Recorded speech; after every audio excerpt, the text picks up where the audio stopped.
Сәлеметсіздер ме, құрметті әріптестер? Білім класстағы қорытынды баға қойылды ма жоқ па, соны қарау үшін білім класс батырмасын басасыздар. Осы жерде мониторинг шығады.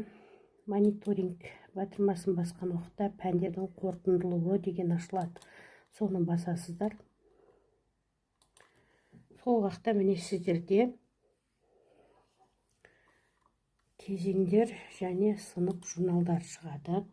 Бірінші кезеңді басамыз. Мінекей барлық журналдар жабық па, ашық па көрсетіп тұрады. Егер де мына жерде мәртебесі деген ашық деп тұрса, онда әрекеттер деген жердегі стрелканы басамыз. Және сол уақытта сыныпыңыз шығады. Менде жабық деп тұр, мен 100% жауып қойдым. Сіздерде мына жерде ашық деген сөз тұратын болса, әрекеттерді тағы басасыз.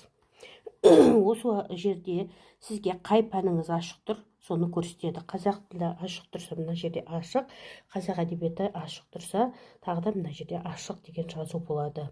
Содан кейін әрі қарай стрелканы басып, пән бойынша қай 90 ашық тұрған екенін тауып, белгілеп, журналды жабу батырмасын басып барып жабасыздар.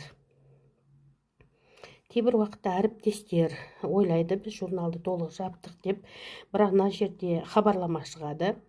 90 бойынша журнал ашық, оны қараңыз деп. Оны да қарамай, мен жаптым, менде бәрі жабық деп жаба саламыз.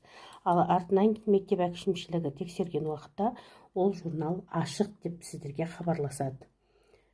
Соны болдырмасы үшін осылай журналға кіріңіздер, өздеріңіз алдын ала тексеріңіздер, барлық 90-лық журналдарыңыздың жабық екеніне көз жеткізіңіздер.